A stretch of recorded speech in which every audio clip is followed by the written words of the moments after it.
ತುಂಬಾನೇ ಟೇಸ್ಟಿಯಾಗಿರೋ ಸಿಹಿ ಪೊಂಗಲ್ನ ಮಾಡೋದಕ್ಕೆ ಮೊದಲಿಗೆ 1 ಗ್ಲಾಸ್ನಷ್ಟು ಅಕ್ಕಿ, ಮುಕ್ಕಾಲು ಗ್ಲಾಸ್ನಷ್ಟು ಹೆಸರು ಬೇಳೆನ ವಾಶ್ ಮಾಡಿಕೊಂಡು ಬೇಯೋದಕ್ಕೆ ಎಷ್ಟು ನೀರಗತ್ಯನೋ ಅಷ್ಟು ನೀರನ್ನು ಸೇರಿಸಿ ಕುಕ್ಕರ್ ಲಿಡ್ಡನ್ನು ಕ್ಲೋಸ್ ಮಾಡಿ 2 ವಿಷಲ್ ಕೂಗಿಸ್ಕೊಳ್ಬೇಕು. 2 ವಿಷಲ್ ಕೂಗಿದ ನಂತರ ಅಕ್ಕಿ ಮತ್ತು ಹೆಸರು ಬೇಳೆ ಎಲ್ಲ ಚೆನ್ನಾಗಿ ಬೆಂದಿರುತ್ತೆ. ನಂತರ ಬೆಲ್ಲನ ಕರಗಿಸ್ಕೊಳ್ಬೇಕು. ಒಂದು ಪಾತ್ರೆಗೆ ಬೆಲ್ಲ ಹಾಕಿ ಬೆಲ್ಲನ ಕರಗಿಸ್ಕೊಂಡಿದ ನಂತರ ಬೇಯಿಸಿಟ್ಕೊಂಡಿದ್ದಂತಹ ಅಕ್ಕಿ ಮತ್ತು ಹೆಸರು ಬೇಳೆನ ಸೇರಿಸಿ ಚೆನ್ನಾಗಿ ಮಿಕ್ಸ್ ಮಾಡಿಕೊಳ್ಬೇಕು.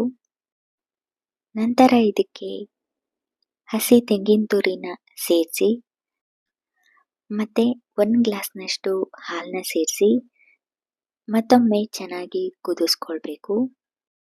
ನಂತರ ಇದಕ್ಕೆ ದ್ರಾಕ್ಷಿ ಗೋಡಂಬಿನ ಹುರ್ಕೊಳ್ಳೋದಕ್ಕೆ 2 ಸ್ಪೂನ್ನಷ್ಟು ತುಪ್ಪನ ಸೇರಿಸಿ ದ್ರಾಕ್ಷಿ ಗೋಡಂಬಿನ ಸೇರಿಸಿ ಚೆನ್ನಾಗಿ ತುಪ್ಪದಲ್ಲಿ ಹುರ್ಕೊಳ್ಬೇಕು.